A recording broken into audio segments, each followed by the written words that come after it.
قرآن کو سینوں میں ہم ایسے بسائیں گے، شہروں پہ تلاوت کا ایک نور سجائیں گے۔ السلام علیکم ورحمۃ اللہ وبرکاتہ۔ آپ کا استقبال ہے ہمارے چینل 5 to 10 منٹس درس قرآن میں۔ ہمیں امید ہے کہ آپ حضرات بخیر و عافیت ہوں گے اور قرآن پاک پڑھنے کی مشق اور کوشش کر رہے ہوں گے۔ اللہ پاک آپ کی کوششوں کو قبول فرماوے اور مزید ترقی عطا فرماوے۔ آج ہم کو 13ویں پارے کا 14واں رکوع پڑھنا ہے، سورہ ابراہیم، سورہ نمبر 14۔ سورہ ابراہیم کا آج جو رکوع ہم پڑھنے والے ہیں وہ دوسرے نمبر کا رکوع ہے۔ بہت ہی آسان ہے، بہت ہی شارٹ سبق ہے، اینڈ تک ویڈیو دیکھیں، ذرا بھی اسکپ نہ کریں۔ انشاءاللہ آج ہم اظہار کا گرامر سیکھنے والے ہیں کہ اظہار کہتے ہیں کس کو۔ اظہار کا معنی ہے ظاہر کرنا۔ اب نون ساکین یعنی جزم والی نون اور تنوین یعنی 2 زبر 2 زیر 2 پیش، جزم والے نون اور تنوین کے بعد اگر 6 حروف میں سے کوئی بھی حرف آتا ہے، اظہار کے 6 حروف ہے، حمزہ ہا، عین ہا، غین خو، ان 6 حروف میں سے کوئی بھی حرف آتا ہے جزم والے نون اور تنوین کے بعد، تو وہاں پر نون ساکین اور تنوین کو ظاہر کر کے پڑھیں گے۔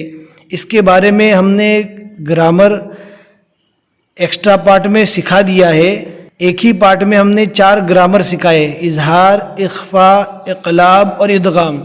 اگر آپ سیکھنا چاہتے ہیں، بلکہ سیکھنا ضروری ہے، قرآن پاک کو اگر آپ اچھے سے پڑھنا چاہتے ہیں تجوید کے ساتھ، تو ان گرامر کو سیکھے بغیر آپ اچھے سے نہیں پڑھ پائیں گے۔ لہٰذا اس ویڈیو کا لنک ہم ڈسکرپشن میں دے دیں گے، آپ اس ویڈیو کو ضرور دیکھیں۔ انشاءاللہ شارٹ ویڈیو میں آپ کو بہت ساری چیزیں سمجھ میں آ جائے گی۔ اب ہم آج کا سبق پڑھنا اسٹارٹ کرتے ہیں۔ اعوذ باللہ من الشیطان الرجیم، بسم اللہ الرحمن الرحیم۔ وَإِذْ تَأَذَّنَ رَبُّكُمْ لَئِن شَكَرْتُمْ لَأَزِيدَنَّكُمْ وَلَئِن كَفَرْتُمْ إِنَّ عَذَابِي لَشَدِيدٌ۔ وَقَالَ مُوسَىٰ إِن تَكْفُرُوا أَنتُمْ وَمَن فِي الْأَرْضِ جَمِيعًا فَإِنَّ اللَّهَ لَغَنِيٌّ حَمِيدٌ۔ لغنی حمید، یہاں پر تنوین کو ظاہر کر کے پڑھیں گے۔ ہم نے آپ کو جیسا کہ شروع میں بتایا، جہاں پر بھی جزم والی نون آئے گی یا 2 زبر 2 زیر 2 پیش کی تنوین آئے گی، اس کے بعد دیکھیں گے اگر اظہار کے 6 حروف میں سے کوئی بھی حرف ہے تو وہاں پر تنوین کو اور جزم والے نون کو ظاہر کر کے پڑھیں گے۔ یہاں پر 2 پیش کی تنوین کو ہم نے ظاہر کر کے پڑھا، لغنی حمید، اس لیے کہ تنوین کے بعد اظہار کے 6 حروف حمزہ ہا، عین ہا، غین خو، تو اس میں سے ہا آ گیا ہے۔ الم یأتکم نبأ الذین من قبلکم، جیسے کہ یہاں پر آپ دیکھ سکتے من قبلکم، جزم والے نون کو ہم نے ناک میں چھپا کر پڑھا، یہاں پر اکفا کا قاعدہ ہوگا۔ تو یہ گرامر جو ہے آپ کو سیکھنا بہت ضروری ہے، ہم نے بہت شارٹ میں سمجھایا ہے، ڈسکرپشن کی ویڈیو کو ضرور دیکھیں۔ من قبلکم قوم نوح وعاد وثمود والذین من بعدهم لا يعلمهم الا اللہ۔ آپ کو معلوم ہوگا 3 ڈاٹ والی نشانی آوے تو اس میں کیا کرنا ہے، ہم یہاں پر رکے اور یہاں پر نہیں رکے۔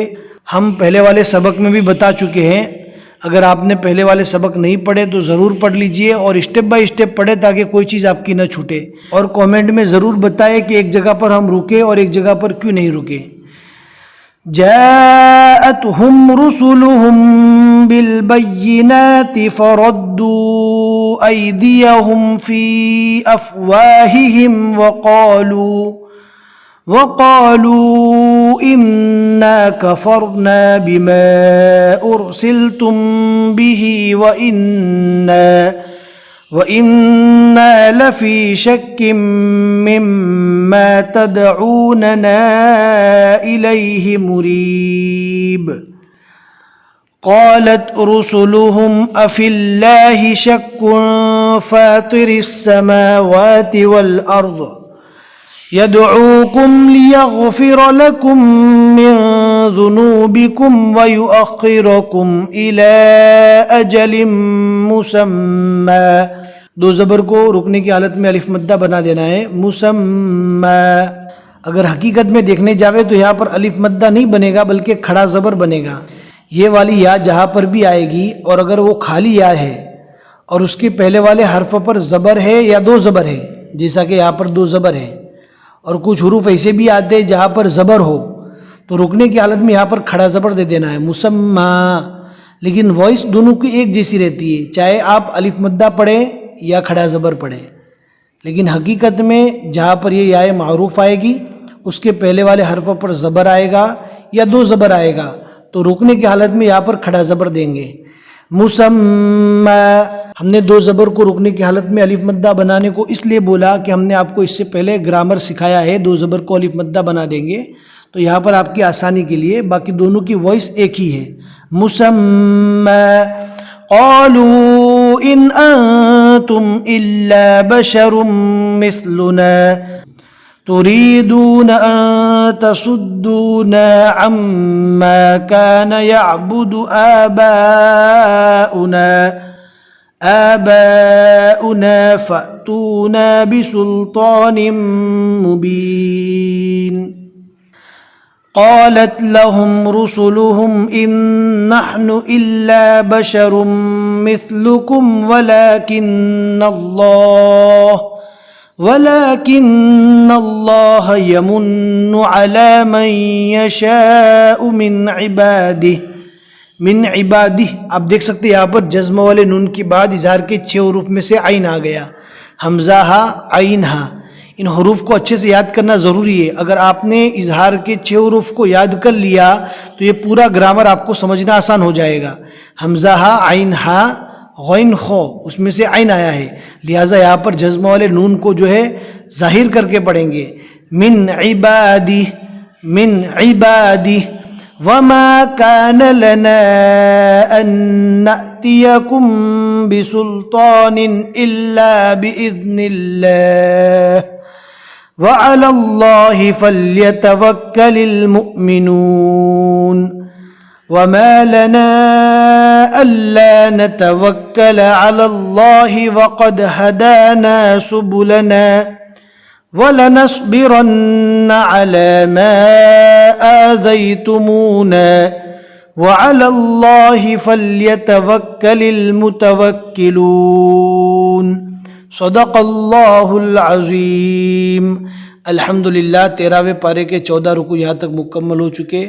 آج کے رکوع میں ہم نے 6 آیتیں پڑھی جو عین کے بیچ میں لکھا ہوا ہے، اور عین کے اوپر 2 لکھا ہوا ہے، یعنی سورہ ابراہیم کے یہاں تک ہم نے 2 رکوع پڑھے. ہمیں امید ہے کہ آج کا سبق آپ کو سمجھ میں آ گیا ہوگا. لائک کر کے ضرور بتا دے تاکہ ہمیں تسلی ہو جاوے، اور اپنے دوستوں کو شیئر کرنا نہ بھولے. پھر ملیں گے انشاءاللہ اگلے سبق میں. السلام علیکم ورحمۃ اللہ وبرکاتہ.